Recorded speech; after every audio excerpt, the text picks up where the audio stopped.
Hey everybody, welcome to the Data Umbrella webinar. So I'm going to do a brief introduction and then I'm going to hand over the mic and camera to Sean. And then at the end we'll have a Q&A. You are welcome to put any Q&A questions you have either in the chat or in the Q&A tab, and we will we'll make sure that they get answered, maybe if there's a good place to interrupt or towards the end. And this webinar is being recorded. And I will place the link to the YouTube where you can subscribe to and get notifications. And that way, if you have to leave early or you want to watch it again, it will be available. Data Umbrella is an inclusive community for underrepresented persons in data science, and we are volunteer run. I'm a statistician, and I have a degree in stats and an MBA, and you can find me on Twitter, LinkedIn, and GitHub at Reshama S. We have a code of conduct. We aim to provide a welcoming, friendly, inclusive community to support our mission. So please keep that in mind. There are various ways to support Data Umbrella. The first and most important is to follow our code of conduct and contribute to making it a welcoming and collaborative space.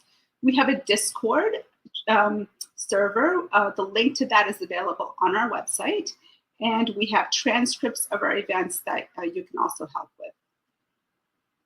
You can also donate to our Open Collective, which is opencollective.com/dataumbrella. We have a video library on YouTube for contributing to open source. And we have various libraries there, such as Panda, Scikit-learn, so check it out. We also have a library for career advice. And so if you are looking for career advice or looking for a new job and for tips, check out these videos. And this is just a sampling of some of the videos that we have on our YouTube channel. We also have a job board. It's jobs.dataumbrella.org. If your company is hiring, feel free to post anything there. And if you're looking, feel free to check it out. On our website, we have a lot of resources related to open source, guides to inclusive language, allyship, burnout, so check it out. We're on all platforms as Data Umbrella, so feel free to connect with us on whatever platform is your preference. I would say the most active ones are Twitter and LinkedIn. Meetup is also the best place to find out about upcoming events because that is the place where all the events are posted. YouTube I mentioned and the job board I mentioned. Today's talk is with Sean Law, who is going to be speaking about time series analysis with STUMPY. And Sean is a senior applied scientific researcher and lead data scientist currently working with a multi-talented R&D team at Charles Schwab. He has experience producing cutting-edge methodologies, building high-performance predictive models, and developing rapid prototypes. Sean is also one of the co-organizers of the PyData Ann Arbor chapter. And Sean is the creator and a core maintainer of STUMPY, which is a powerful and scalable open-source Python library for time series analysis. And you can find Sean on LinkedIn, Twitter, and GitHub at Sean Law. Our next event is going to be on visualizing data, get to know Bouquet, and that is on August 24th, and you can find that on our Meetup group, and I will also share the link in the chat. And with that, I am going to hand it over to Sean. Great, thank you. Can you see my screen? Yes. Perfect. I'm really excited to be here today to talk to everybody here about a modern time series analysis with STUMPY. You can follow me on Twitter at SeanMyLaw, and you can also follow the development of STUMPY at STUMPY_dev. First and foremost, I'd like to thank Reshama as well as the Data Umbrella organization, and also to the sponsors, Neo4j, for hosting this event today. I'd also like to thank my employer, Charles Schwab, for giving me the opportunity to not only work on STUMPY, but to share this work with all of you. I recently became a principal data scientist at Schwab, and I work on a team called the R&D team, which focuses on technologies or new methodologies that might help the firm differentiate ourselves from our competitors. So it's a finance firm. And also, as Reshama pointed out, I'm one of the co-organizers of PyData Ann Arbor. All of our past talks and meetups are posted on YouTube, so go and check that out. But let's get started. So what's the problem?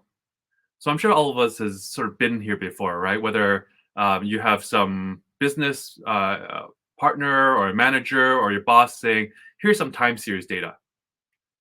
Now perform some magic, Dr. McFancy Pants. You've got some advanced degree and here's some work for you to do.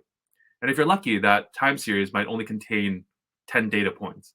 And you can visualize it and you can see that it increases, right? There's a trend that goes up. Nothing particularly sophisticated about this. If your time series contains 100 data points, you might see something like that looks like this, where the data moves up and then comes back down. Maybe there's a little bit of a seasonality to this. Now, maybe if at 1,000 data points, maybe 3 years worth of data or more, you might look at this, where you're seeing year over year something interesting in your data. And visualization still works here for the most part. Now, once you get beyond about 10,000, once you get beyond about 1,000 data points to about 10,000 data points, visualizing your data becomes much harder. And if I were to ask you in this data set, do you see anything interesting? Are there any conserved behaviors or patterns in this data that repeats itself? Maybe there is, maybe there isn't. Maybe I've purposely drawn a line connecting all these data points just to fool your eyes into thinking that something's there when there really isn't. Are there any anomalies, right? Any outliers in this data set? Again, we're not interested in maybe particular individual data points, right? But parts of this data set. And I don't know about you, when I look and when I focus my eyes on the left-hand side and I sort of scan across from left to right, I've already forgotten what I've looked at in the first place. And I oftentimes wish that, I get this overwhelming sense of dread. And I just wish that there was some maybe magic spell that I can cast, right, to just wish it all away. And maybe in the best case scenario, right, maybe whatever that magic spell is, it will help me focus my attention specifically on interesting parts of this time series. Now, there are several magic spells, right, so to speak. We talked about visualization, and again, once you get to about 10,000 data points, visualization sort of isn't so useful anymore. Or we can reach for our good friend statistics. We can look at things like, mean, median modes, the global max and min. Maybe we do some rolling window statistics. But oftentimes, these sort of summary statistics or these global or single point statistics aren't so interesting when we're dealing with time series data. And what we're really interested in is finding parts of that time series, right, that are standing out, that might be standout. Another very popular approach for analyzing time series data is building autoregressive models or ARIMA models. But this also makes a key assumption, right, that there is something that repeats in your data set, which may or may not be true. And then if you're pretty adventurous, you might think about, well, what about anomaly detection within your time series? But usually with anomaly detection, the first thing that you have to do is define what normal looks like first, before you know what abnormal or anomaly actually is. And there's also the key question of when you spot and detect an anomaly one time, that's fine. But what happens when you spot it a second time? Is it still an anomaly, or is it normal now, right? So imagine being collecting data from the past year and noticing things from that might have happened last year, right? Well, is that an anomaly if we see it again, or is it pretty normal? Another thing that you can do with time series and maybe doing some forecasting using Profit is a great tool these days. But this sort of makes the assumption that you can use past data to infer the future. And of course, you can build machine learning models, whether you're looking at linear models or even more sophisticated tree-based models. Now you have perhaps an interpretability problem at hand, right? And oftentimes this is an approximation to really get to further insights from your data. But at the end of the day, really what you want to do is understand your data first, right, before applying any particular method. And of course, if you're looking for a bigger problem, you might consider clustering your data, right, using some sort of unsupervised method. And now you might not actually know what the true answer is, right, because these are, again, approximations. Another thing you can do is apply something called dynamic time warping. If you have time series of different lengths, how might you compare them? So you can either shrink them or stretch and compress them using this technique called dynamic time warping. But again, this is, you probably have to believe in your data a lot, right, and understand the data before you apply any of these more sophisticated methods. And of course, in the days or age of artificial intelligence, deep learning, everybody's sort of favorite hammer looking for a nail to hit. And in this case, you need a lot of data, or you need to have extreme computing powers, or now you have to think about even further interpretability, right? And whatnot. But honestly, there's no silver bullet. That's the point here, right? Is that there's no free lunch. Whatever method that you choose to use to analyze your time series data, right, or to build a model from, there's compromise, right? There's trade-offs. But hopefully, whatever tools you have in your tool belt for analyzing time series data allows you to iterate quickly. So as a data scientist, right, myself, I think about the time spent just waiting for things to complete, right? And really what I want is, whatever that magic spell is, I want a method that allows me to iterate quickly and to dive deeper and to test hypotheses quickly. Now, I'm not claiming that I'm a time series expert. While I have spent many years working with it, I think we're all still learning here. And just note that for today's talk, I'm going to be glossing over a lot of the technical details, just to hopefully provide quickly for you, right, a more intuitive sense of one particular way to analyze time series data. So this is really just the tip of the iceberg, and I really welcome you to explore further beyond even the STUMPY package, but also the documentation and also the series of papers that we'll mention in the future part of this talk. So let's jump in. So using an illustrative example. So this is a time series, a very simple time series with 13 data points, n equals 13. Do you spot anything interesting about this? Again, we can visualize our data. We can plot these data points, right? We can even look at the data themselves, right? Look at, again, the global max and the global min, right? Maybe it's bounded between 0 and 15. But if I were to ask you, do you notice any conserved behavior in this time series? Is there any part of this time series that repeats itself one time? Or are there any parts of this time series, right, that doesn't look like any other part of the time series? Now, before we can take a step further, maybe something that might be helpful is a definition. So the first word that you're going to hear me use repeatedly is this word called subsequence. And a subsequence is simply a part or section of the full time series. So again, this is our full time series, and this could be a subsequence, right? That's what's shown in blue here. So just two neighboring data points. This can also be a subsequence of length 3. This can be a subsequence of length 8, right? So all these are subsequences. So you're going to hear me say this over and over again. And so given that this is our time series and we know what a subsequence is, what's the goal when we're analyzing time series data? And I would argue that this is the goal. So if a behavior is conserved within your time series, there must have been a reason why it was conserved. And teasing out these reasons or causes is often very useful, right, in terms of insights.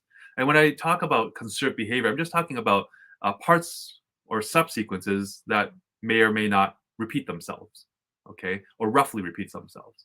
And so when we take a look at a time series, there's really two key questions, in my opinion, that we want to ask ourselves.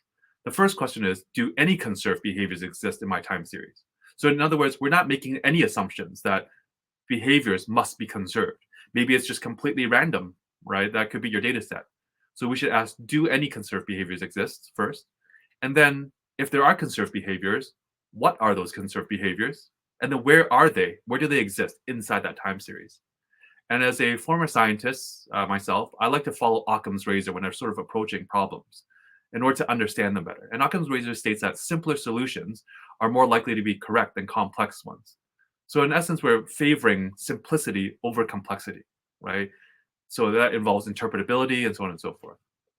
And so what's the most simple and intuitive approach that we can take to analyze time series data? Now, whatever that approach is should have some sort of key qualities. The first thing is that approach needs to be easy to interpret.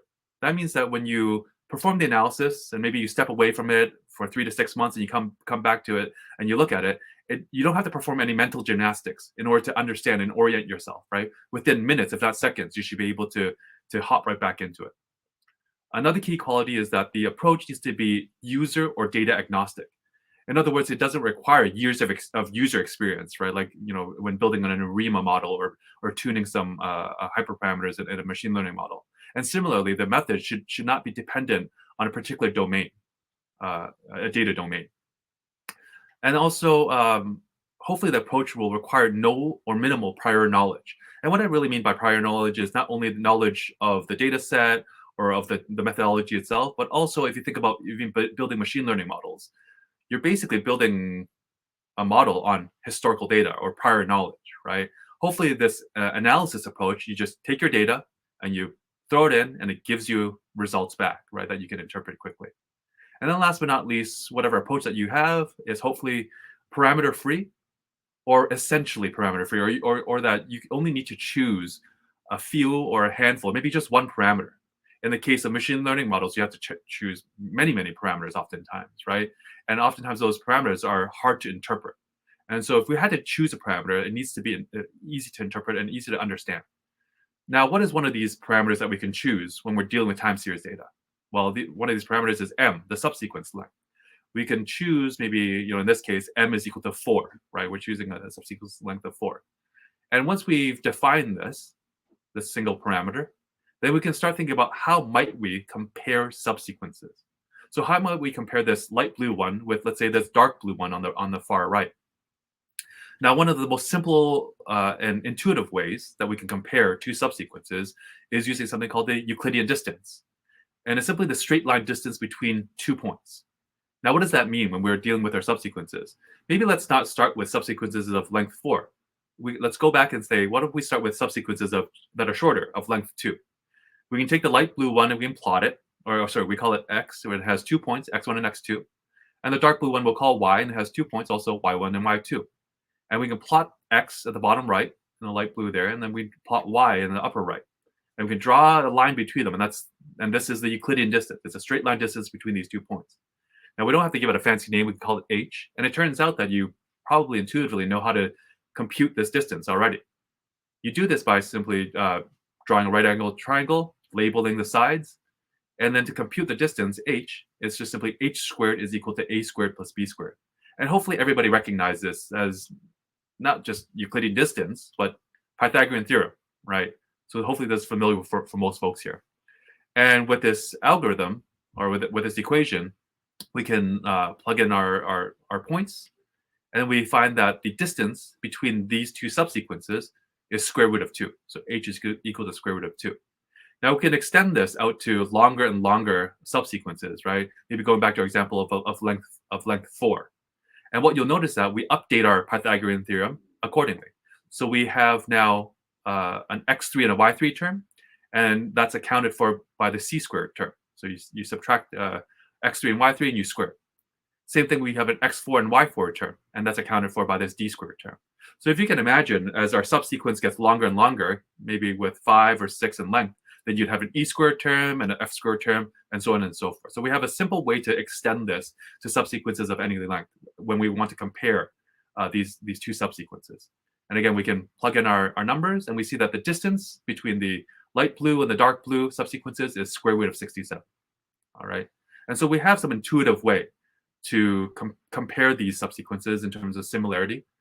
But right now, I'm giving you these two subsequences, and I'm telling you, tell me the distance between them. But there's nothing particularly interesting about either of these, perhaps, right? And so what we can do then is take it a step further and say, how do we compute the pairwise Euclidean distance? And what I mean by this is, given this light blue subsequence, tell me the distance between this light blue subsequence, and every other subsequence along the time series. To do this, what we might do is we might repeat our time series again. And then I'm going to have a vector, and I might compare the light blue to the dark blue. And I'm going to have a vector down at the bottom that stores the pairwise distances. So I'm going to compute the distance between the light blue and the dark blue. These, in this particular case, they're identical. So the distance is 0. And then I'm going to slide over that dark blue one from left to right. And I'm going to compute the pairwise distance again. So it's 7.4. And I keep doing this. I keep sliding the bottom subsequence over and computing these pairwise distances until I get to the very, very end when I run out of subsequences to use. And what I end up with is something called a distance profile. And this distance profile just basically tells me, for the light blue subsequence, what is the distance to every single subsequence along the time series, okay? And now then the question is, is the light blue one conserved? To understand this, all we got to do is look along the distance profile and find the smallest distance. And it happens to be this one over here. Now, this is pretty obvious that that the light blue and the dark blue are identical, because it's what is referred to as the self match or the trivial match, right? There's no surprises here, and this is often the self match or trivial match is uninteresting, so we often ignore that, and instead then we traverse the rest of our along the rest of our distance profile, and we look for the next smallest number, and it happens to be right over here, 6.9, and it corresponds to this dark blue subsequence here. This dark blue subsequence is the closest match, or the nearest neighbor to this light blue one. Nothing else is closer, right? As we can see from the distance profile. And so this is the closest one. And it's not particularly well conserved, you would argue. Like the numbers are maybe close in some cases, but not a perfect match at all, right? Now we can repeat this. This is only for this first light blue subsequence. Now we can repeat this by sliding that light blue subsequence across one at a time, and then comparing all the pairwise distances, just like this. And we get all these distance profiles for different light blue subsequences. And if we take these distance profiles and we stack them one on top of each other, and we remove the unnecessary parts, this is what we get, right? We get all pairwise distances, right, across the entire time series. And this is actually just called a distance matrix. So this is an exact computation that tells you the relationship of every single subsequence within your time series with everything else, right? There's no approximation here. This is exact. And this is pretty simple and intuitive, right? It tells you whether things might be conserved. Maybe there are other interesting insights from this. And if you ask me what's the most simple intuitive approach, I would argue that computing this distance matrix, right, gives you full information about conservation of subsequences, and it's quite easy to interpret, right, in terms of the Euclidean distance, and it works for any time series, right, any data. It doesn't require prior knowledge, and the only parameter that we've chosen is just that subsequence length m.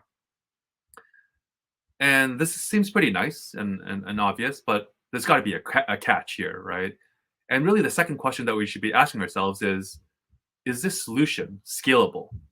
Right? While it's intuitive, is it scalable? So how does one actually compute this distance matrix? So maybe I'm going to show you a few lines of Python code here. We'll start off at the very top, and I'll walk you through this. So TS is our time series, and these are just our original 13 data points. And I've also repeated the same time series twice down below here, just for explanation purposes. And we say that n is our time series length. In this case, it's 13. And m, we've chosen an arbitrary subsequence length of 4. Right?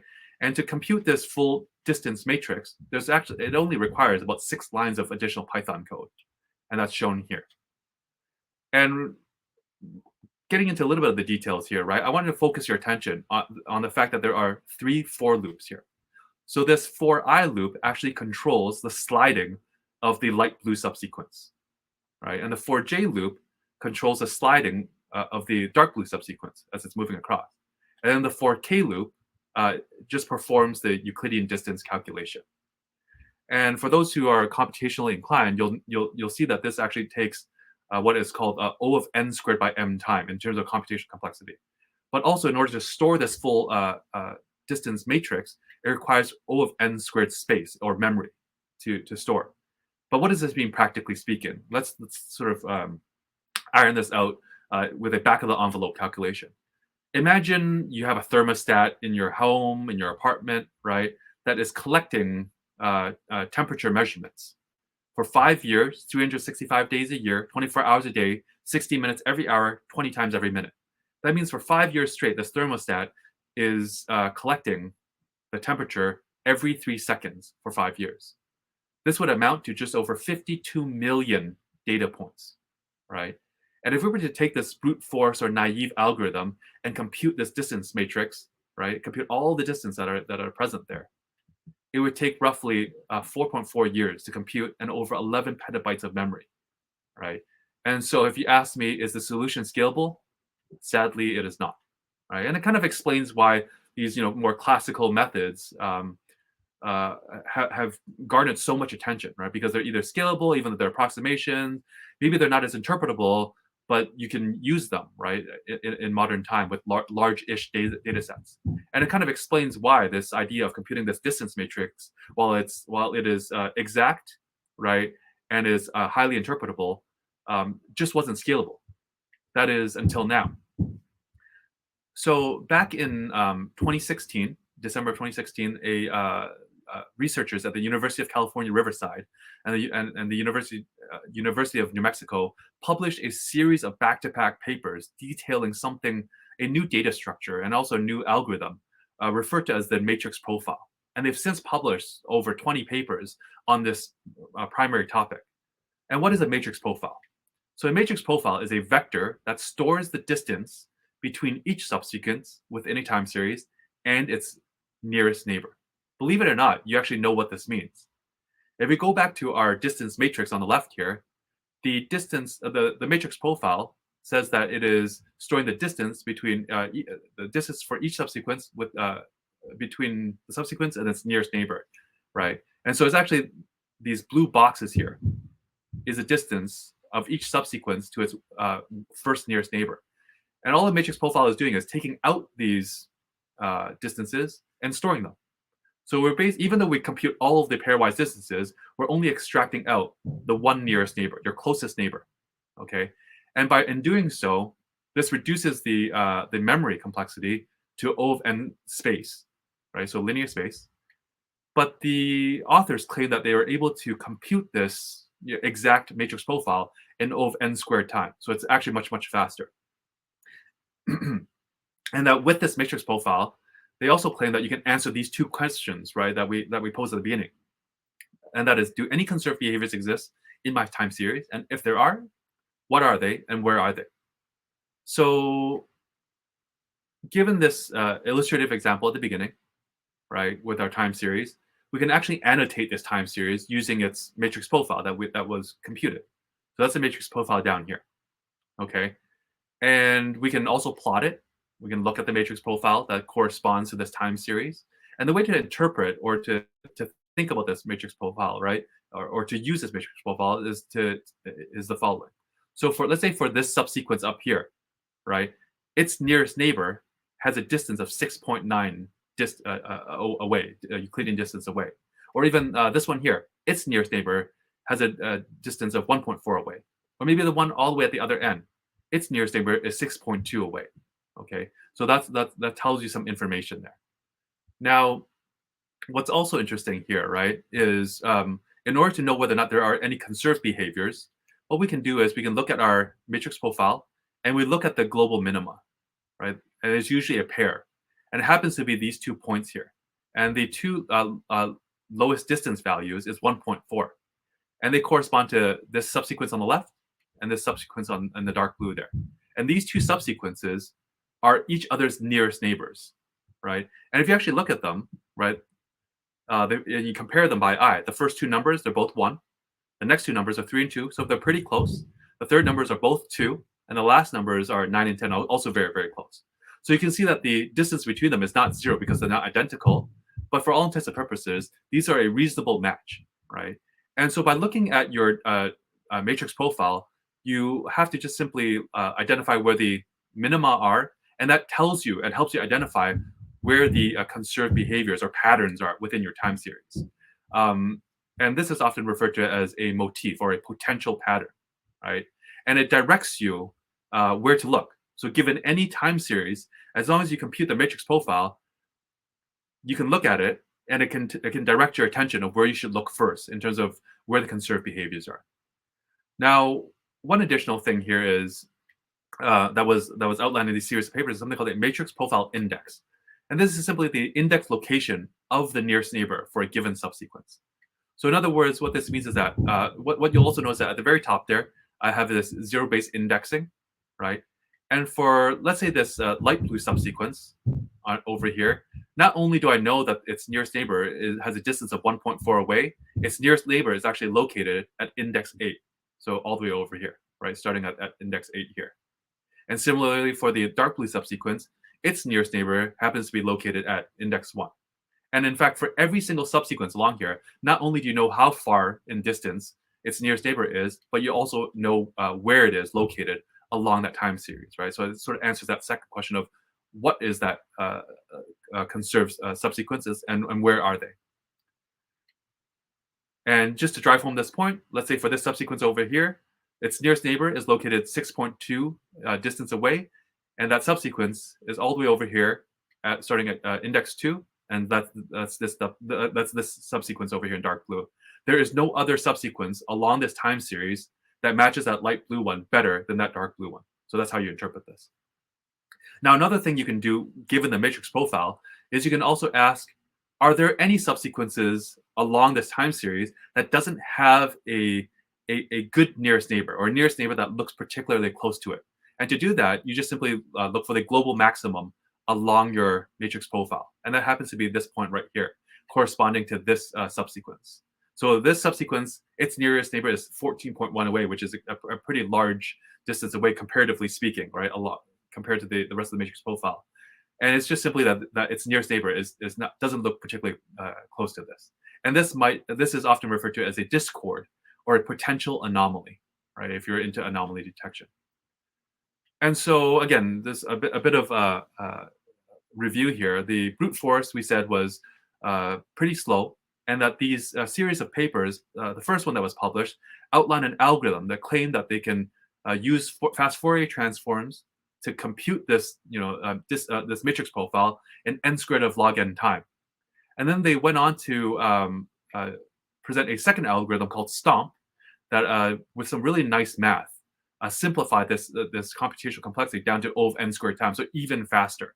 And then finally, they ported this STOMP algorithm over to GPUs and was able to also compute a very, very large matrix profile using better hardware and a more sophisticated algorithm. And just to give you an idea, right, here's an example from their paper where they had a time series that was of length 100 million.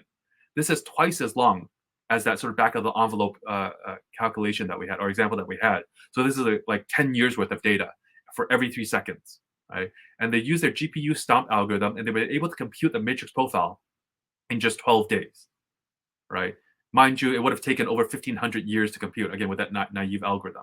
And now 12 days might seem like a long time, but again, it took you 10 years to even collect that data set, right? And in fact, if you need to update it with streaming data, it's much, much faster than this. It can happen instantaneously. And this is Eamon Keogh. He's one of the principal investigators that published the set of this work. And he said that given the matrix profile, most time series data mining problems are trivial or easy to solve in just a few additional lines of code. So if you have the matrix profile in hand, a lot of things in terms of the analysis of your time series can be quite simple afterwards. And he also later went on to say that these are the best ideas in time series data mining in the last 2 decades, right? And for me, anybody that says this has to be a real gangster, right? Because but of course, as a scientist myself, extraordinary claims require extraordinary evidence. And this is stated by the late Carl Sagan. And so this is where STUMPY was born. The goal of STUMPY was originally to basically confirm, right, and test whether or not these claims of being able to compute this matrix profile and the usefulness of this matrix profile was in fact true. And it turns out that it was. Now, what we did was we sort of removed it from the constraints of academic MATLAB code or very crude untested C++ code, and brought it into a more modern data science stack. And so STUMPY is a powerful and scalable open source Python library that efficiently computes the matrix profile. It reproduces that academic work. And now that you have your matrix profile, you can perform a variety of time series data mining tasks. We recently celebrated our 2-year anniversary earlier this summer with over 420,000 downloads and installs and over 1,800 GitHub stars. We're currently on version 1.9.2 as of July 2021. You can conda install it. That's the preferred method because it's significantly faster, but you can also pip install it as well. We have 100% code coverage, right? So we test everything heavily. So you can be rest assured that the code is stable and performant as well. We also published in JOSS, Journal of Open Source Software, back in April of 2019. We also have a US patent that was granted for us for applications at Schwab. But it is open source, so you can use it comfortably. STUMPY comes with minimal dependencies. So we sort of had users in mind when we developed this. So assume that you're using modern Python 3.6 or higher. You really only need NumPy, SciPy for the numerical computing and some of the statistics components. But also we use Numba, which gives us a parallelization, right? And also, if you want to distribute your computation across multiple servers, we also have first-class Dask support, but Dask is not a requirement here. And so just to demonstrate the scalability of STUMPY, right? So we mentioned that GPU-STOMP academic work that had 100 million data points where they computed this matrix profile in just 13 days. We actually distributed this computation across 256 CPUs, right? And we were able to compute this same exact matrix profile in just under 10 days. Now, I'm not saying that CPUs are faster than GPUs because that's certainly not the case here, but just to show you that this work is quite scalable, and that really it's about using the right tools for the right jobs. Just a combination of using NumPy, SciPy, Numba, and Dask, we're able to scale this across 32 servers, right? And so if anybody tells you that Python is slow, I can assure you that it's not, especially for numerical computing. And so I'm sort of a sucker for words. So while the academics refer to their particular algorithms as stamp and stomp, we refer to our algorithm as stump, but also stumped with an ED for the distributed Dask version. We also have a GPU implementation called GPU-STOMP, which is very, very fast and performant. And so if you ask us, is this solution scalable? I'd say a resounding yes, right? So we can actually do this now, and it's quite straightforward. In fact, this is what the code looks like. So imagine you had some time series TS, maybe in this case it's 10,000 random data points, and you choose a subsequence length m equals 50. To compute the matrix profile, you just need to import STUMPY and say stumpy.stump. You pass it in your time series and your subsequence length, and that's it. And it computes the matrix profile for you. Similarly, if you want to run it on GPUs, if you have NVIDIA GPUs or you have access to Google Colab and you want to run your analysis there, you can also do the same thing. You call stumpy.gpu_stump. So notice that the difference here is just 4 characters. So if you want to move from CPUs to GPUs, you just have to add these 4 characters, and the interface and the API is identical. And so in addition to GPU-STOMP, we also offer something called M-STUMP, or multi-dimensional stump.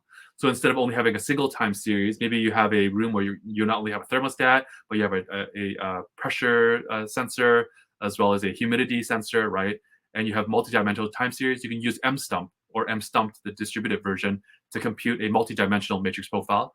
There's also, if you want to not wait so long and get your results faster using an approximated version, we have something called SCRUMP, where it computes an approximated matrix profile. Also, we have something called STUMPY or STUMPY, which is incremental stump, which is for streaming data sets, right? So you can update your data using some moving window across time. And so the key question that I get asked a lot is, why should you use STUMPY? Well, the first reason is that because STUMPY is very, very user-friendly. It's developed for scientists and data scientists, even engineers alike, right? Very easy to install. If you can't install it within 30 seconds, we probably failed you. Also, it's interpretable. If you know what Euclidean distance or Pythagorean theorem is, right, you know how to interpret the results coming out of STUMPY. It's also fast and scalable. We've scaled it across multiple CPUs as well as multiple GPUs, and so you know that it will scale to your particular data sets. And it's also reliable with 100% code coverage always, right, from day one up until today. 2 years later, you know that you have a piece of software that you can depend upon. And then last but not least, STUMPY is complementary, right? You can really mix and match, and it's not a either or type of situation, right? And it kind of touches upon, like, when should you use STUMPY? And in my opinion, you should be using STUMPY wherever you're using any of these other methods, right? Because at the end of the day, there's no silver bullet, right? It's all about trade-offs. But hopefully with STUMPY, what we've opened up, right, is the ability to test your hypotheses and to try out different methodologies very, very quickly. And so with that, I'm going to hop into a live demo and tutorial, but this might be a good opportunity to pause for any quick questions. So there's one question in the Q&A, which is, hi, I'm loving this really easy to understand talk. How would you say this Euclidean distance method compares to cross-correlating the 2 time series?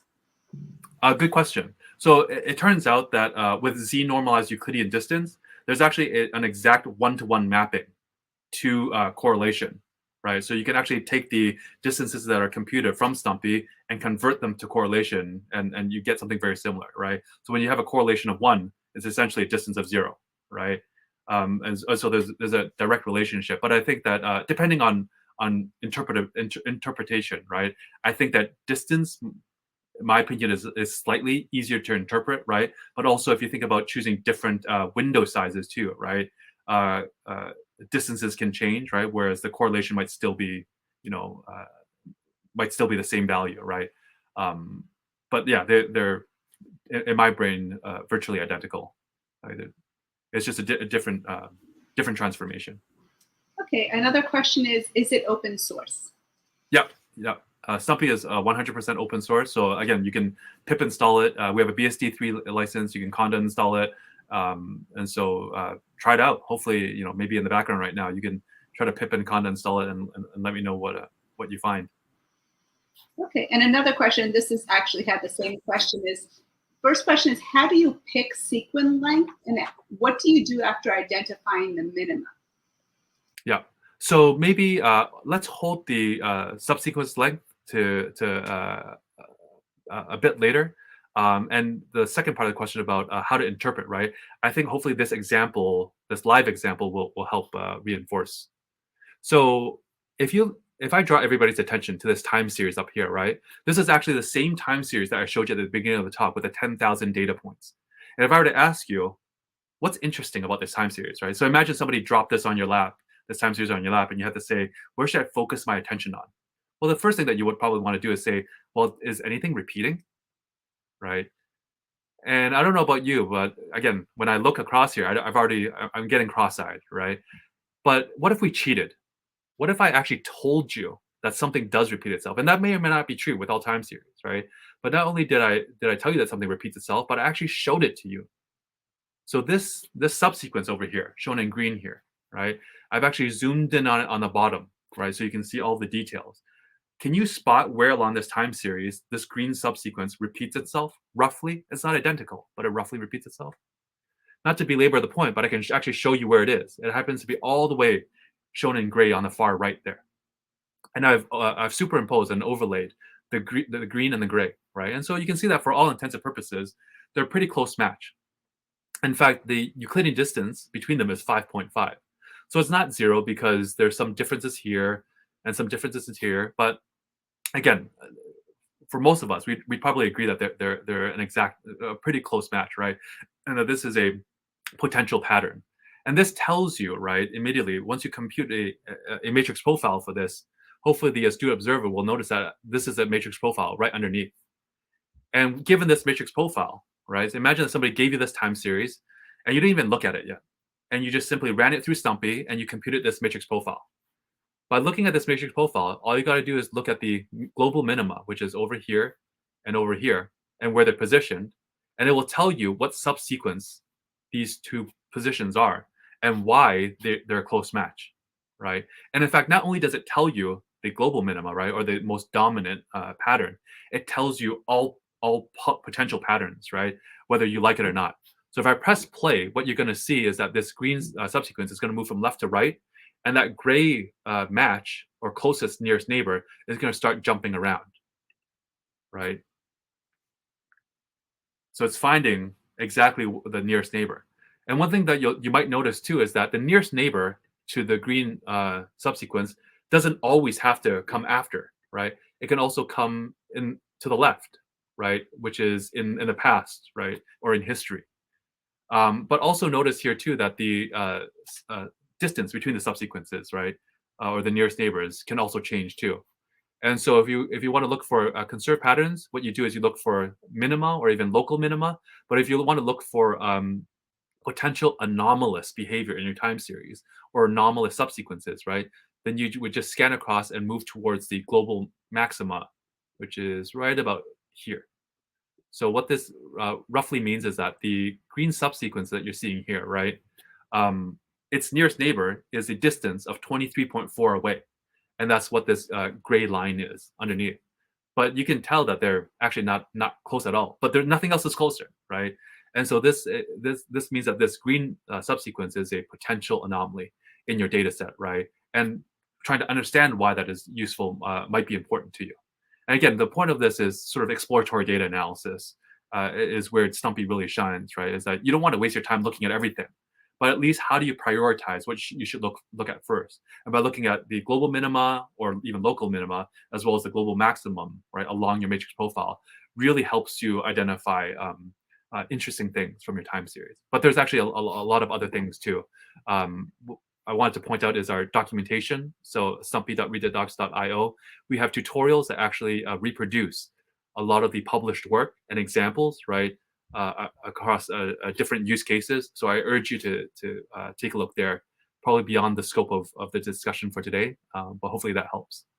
Any questions or comments about this particular demo before we wrap up and then answer the question about the subsequence length? So there's one question here, and it might be related. How to choose the value in matrix profile? Which ones are useful?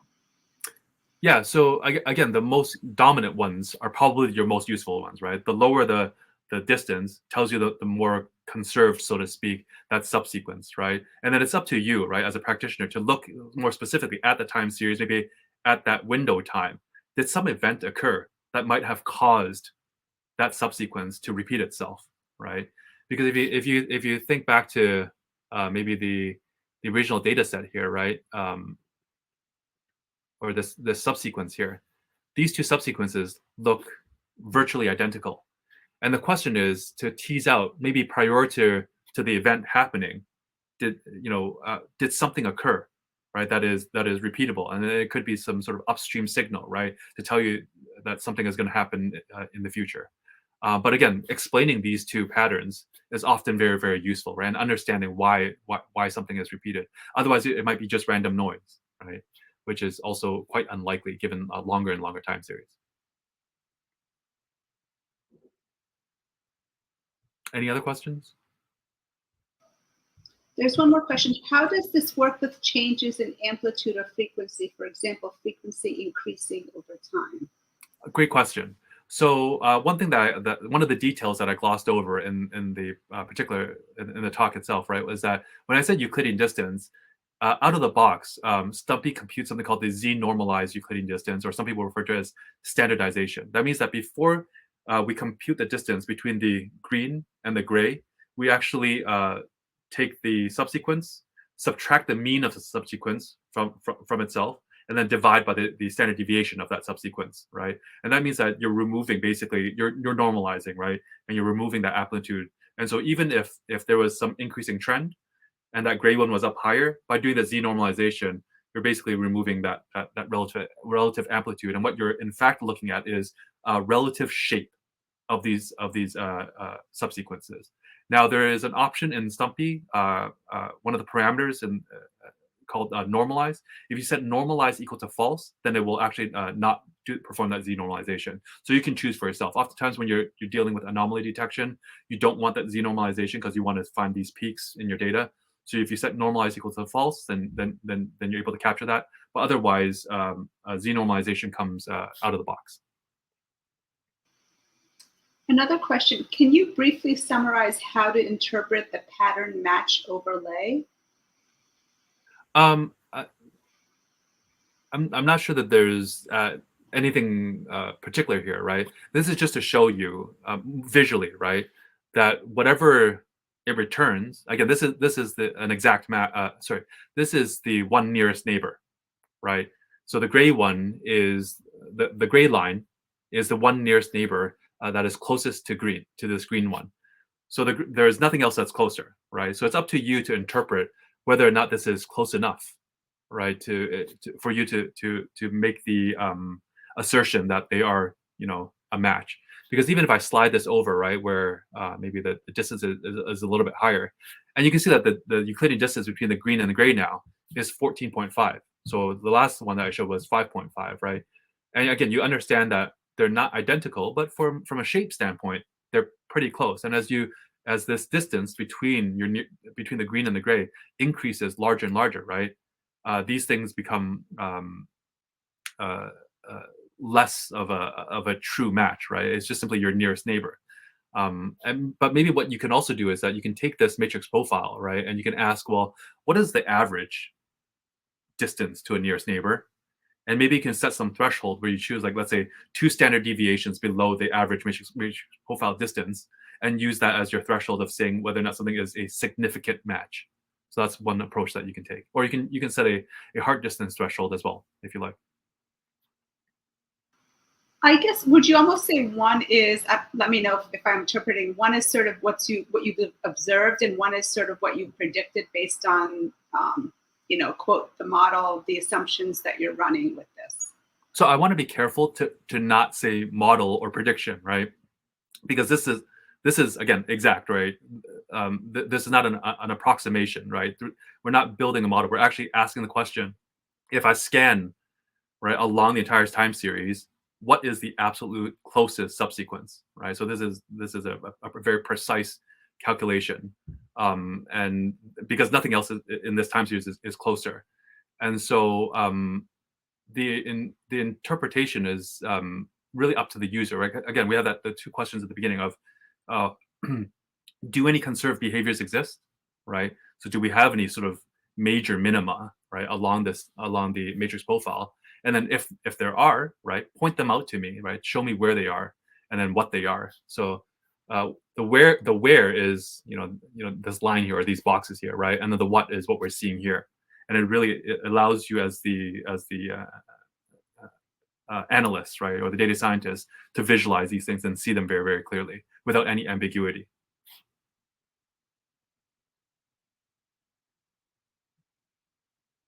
Any further questions? Sorry, I was on mute. Another question is, how do you detect dynamic changes in the period, and will it give the number of same events? I'm not sure I fully understand what that question is asking. Okay, so maybe the person can ask that again, because I wasn't sure myself. So that's those are the only questions so far. If you want to continue. Great. So maybe just wrapping up.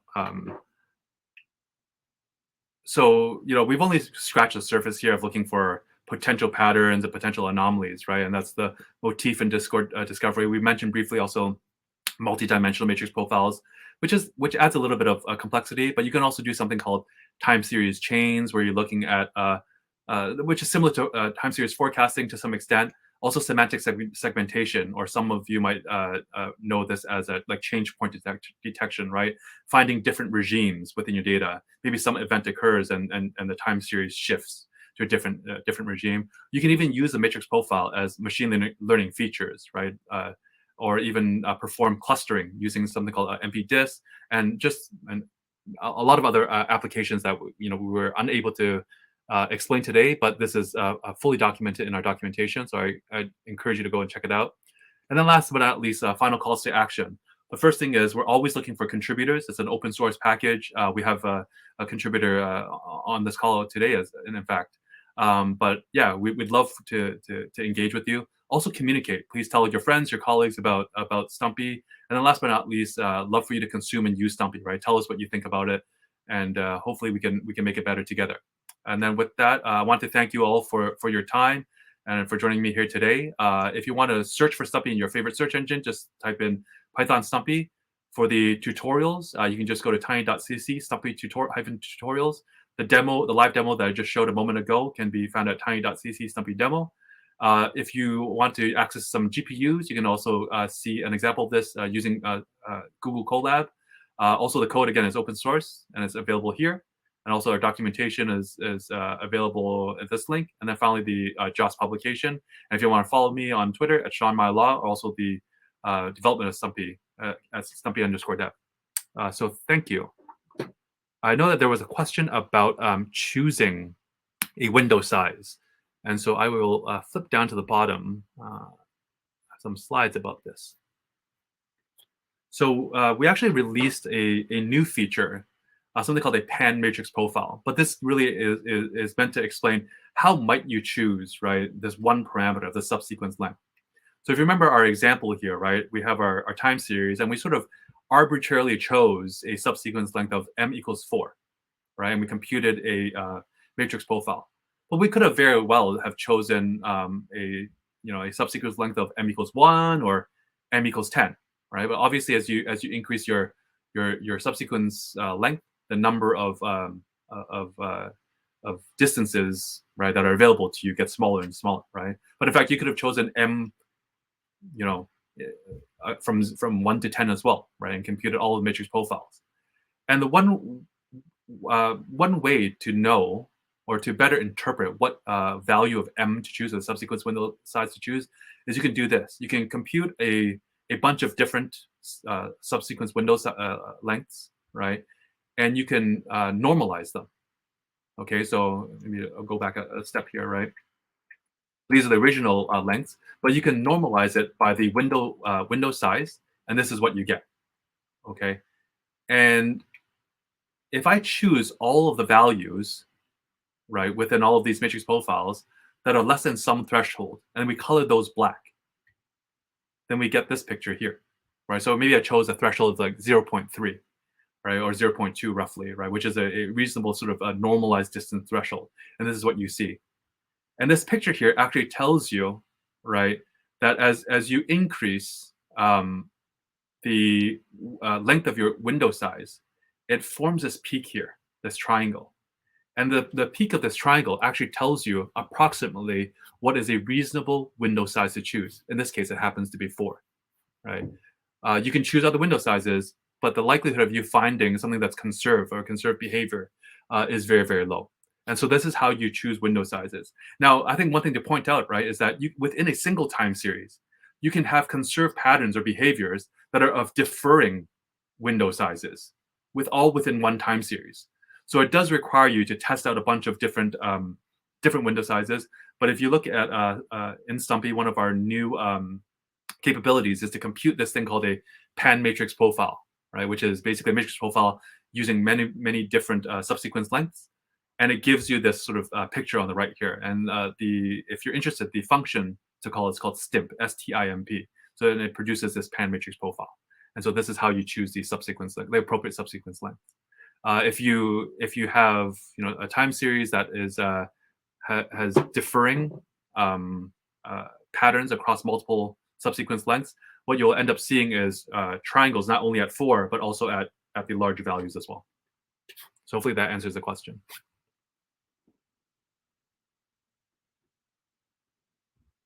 Were there any other questions, Reshama? So there's one that says, so once I know what subsequences are closest, what do I do with that information? What's the next step? I think the next step is always to do a further exploration, right? I think as a part of the exploratory data analysis, it arms you with sort of the next step, right? Hopefully some new hypothesis. One should think about how explaining why those things are conserved, right?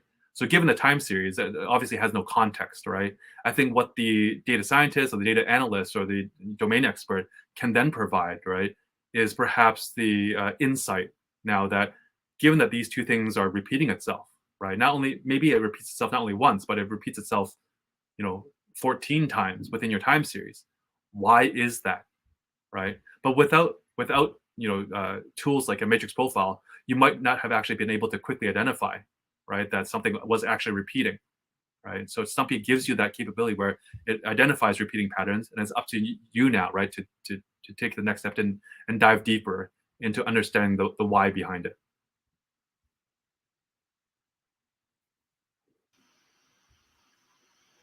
Okay.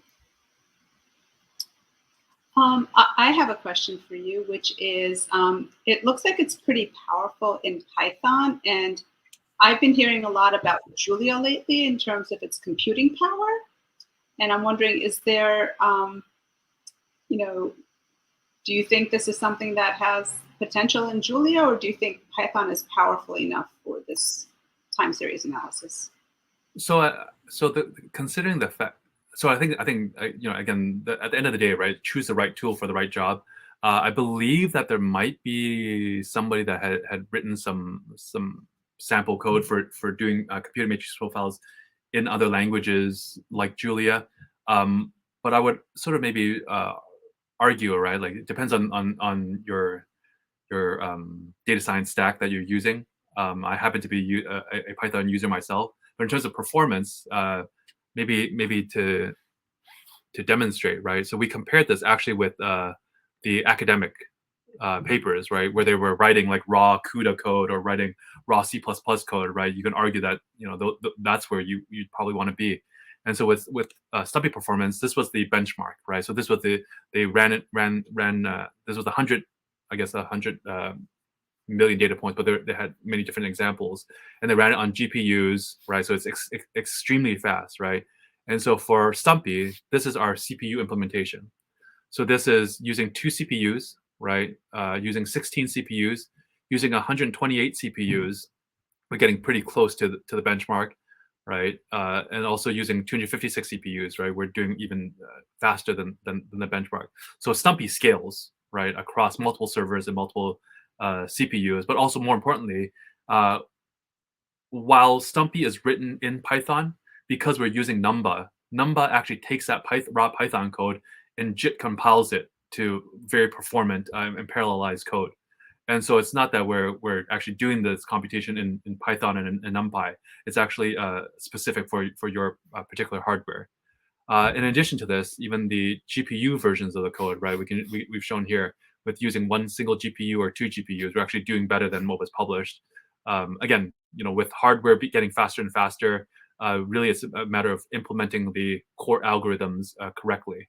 And in fact, I maybe even encourage people who are interested, right, if they want to port it over our implementations to other languages, the fact that we are fully unit tested, right, sort of gives you some confidence that the implementation is correct. And then also we've scaled this onto NVIDIA clusters of GPUs, right, which is the DGX1 and DGX2, and you can see that's almost like linear scaling. So this is, I think, 8 GPUs and 16 GPUs too, right? So I think from a performance standpoint, I think that Python is definitely very, very good, right, and scales to similar performance to like raw C++ or CUDA code. There's another question here. Does STUMPY deal with irregularly sampled data or missing data? Yeah, so we do have support for data that has nans and ints in there, values that are infinity or nans. Essentially, it gets ignored because when you do a z normalization, you can't really do a z normalization with nans and ints.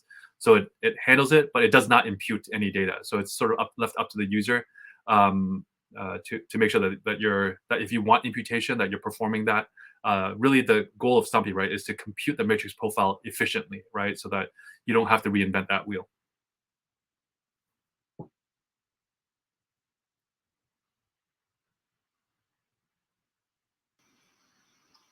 So I have a question in terms of, say, examples. Because of the pandemic, did you observe some interesting things with STUMPY? I feel like the pandemic has totally thrown, patterns a bit out of I haven't, but I would assume that changes things a lot, right? And I feel like that to some extent is like a pre-processing step where you just kind of maybe erase the last 12 to 18 months and really not want to depend on it. But I'm also assuming that if you analyze data, right, that includes 2020 and 2021 in the future, it's probably like a great a great task to perform in the future for, I don't know, like sociologists or anthropologists, right, to look back at these times and see how to determine probably very quickly that this is an anomalous time, right? I think working at a finance firm, we've definitely even seen record trading days in the past year and a half due to people being at home and more engaged with the world and what's happening in the world around them. Another question is, how do we take care of outliers before computing the matrix profile? I'm not certain that it's necessary, to be honest. But again, maybe the point here is not to dictate, right, but to just try. I think we can spend a lot of time arguing, right, or discussing and debating what to do. But the good thing here is that in the amount of time that we spent thinking about it, we could just be doing already, right, and see how it changes results, right? So if you have some time series, either set those outliers to nans, right, or just keep them in and see how it affects the results, or impute them, or however you like. Right. Hopefully, like within 5 seconds, you're going to get answers for all those scenarios.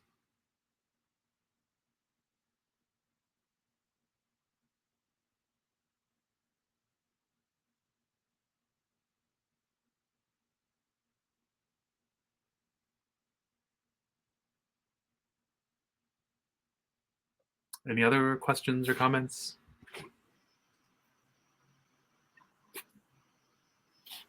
Someone said just to add something for outlier, you can trim NAN or cap them. Is that? Yeah. I mean, again, all are valid. A lot of these choices, especially with time series or data in general, right, is domain specific, right? So Stumpy tries very hard not to make too many assumptions. You know, we're trying to ensure that the user has to take some ownership of the data that they're bringing to the table first. But again, it helps you sort of take that next step in terms of the exploratory data analysis. So I had a question for Sean, which is sort of how did you get started on this open source package? What inspired you? How did you get it started?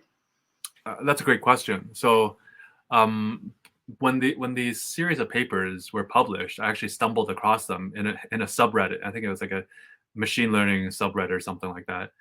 And having worked with time series data quite a lot in my PhD and my postdoc, I read the title and like, what is this matrix profile thing? And as I got to reading the abstract, I was very, very skeptical. I was like, this is too good to be true. Like this feels like the holy grail of time series analysis, in fact, right? Because I had done sort of these distance matrix calculations, and they never scaled well beyond about 10,000 data points. And then it took me about a few weeks to generate my first piece of code just using pure NumPy code and SciPy code. And then when I looked at it, and then I compared it to like a naive version, and I was like, wow, this is actually fast. Like this is no joke. And then I thought to myself, but there were some issues when it came to like I corresponded with the authors several times, and I actually found some mistakes in some of their code. Right, I thought that I was wrong, that I was not able to figure some of this stuff out. And being sort of a former academic, I knew that the challenges of moving something from academic code into performant sort of enterprise ready, right, a code. And I thought, I think that the broader data science community could use something like this. And I also recognize that data science today talks a lot about machine learning. The focus is there, right, or artificial intelligence or deep learning, right? But almost like this idea of looking at time series and having the right tools for time series analysis is either old, right, or not up to date, right? And sort of they could use more tooling, more modern tooling. And so I thought, well, this would be great to contribute back to the community that I've sort of taken a lot from myself. And I managed to convince my employer at that time to allow me to open source the software, right? And I think they understood that first of all, the algorithms wasn't something that I created, right? This is something that was already published, and somebody who has sort of enough time and resources can probably do the same thing, right? But I think the goal here was like we can take a first step and contribute back to open source, and also it's a great thing, right? Just to be giving back to the community, but also it's a heck of a recruiting tool too, to say that not only do we use and consume open source, but we not only contribute, but we actually create something that's useful. And I'd say that 400,000 downloads later, I think that people are starting to find value in this particular tool. So we're pretty happy with this outcome. I think you're on mute. We're very happy you open sourced it. There's one more question here is, do you have any suggestions on the steps/resources/books/skills one might need to start an open source package? My friend and I are working on XAI, explainable AI, and we are planning to make the algorithm reusable while making it open source. Any suggestions?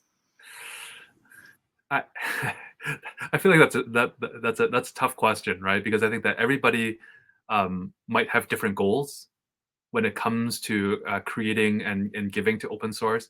I think that my personality is uh, I g- and I'm not saying this is right or wrong. My personality is that I get annoyed when I'm doing data science work and I want to move quickly, and I go and install a package and it doesn't install, or like there's a lot of immediate roadblocks, right, that hinders me or slows me down. And so I set my north star as how not to be hypocritical, right? It's like the things that I didn't like, then I set it out to be as good as possible, right? So uh, uh, installation, right? Documentation, unit testing. Before doing Stumpy, I actually never wrote a single line of testing code prior to that, right? But once I got it, it's like I think I need everything to be fully unit tested, right? Because I want people to, and that helps a lot too, right? Because if you want people to contribute, if things are tested well, right? If things break, immediately, right? And it increases the reliability. But also again, it depends on the community that you're trying to create, right? I think it is often overlooked. I don't want to call it like short-sighted, right? But like it's often overlooked that you throw something out there and that's it. In fact, there's a lot more beyond that, right? That a lot of love and care thereafter, right? Because people will ask questions, people will make requests, and people will expect a lot, right? Once it becomes useful, and I think that and there's a lot of marketing too, right? That you got to sort of be top of mind for people when they're grabbing these tools, because if I'm not out there reminding people that Stumpy exists, right? People will still go back and use the more classical methods too, right? And hopefully, and that takes a lot of work in socializing it. Yeah, those are all good points. I have not created an open source package, but from the conversations that I see on Twitter, I think one thing that I've seen people, say that I'm not going to say it's easy, but to put a new package out there is one step, but to maintain it is a whole other thing. And so to keep that in mind.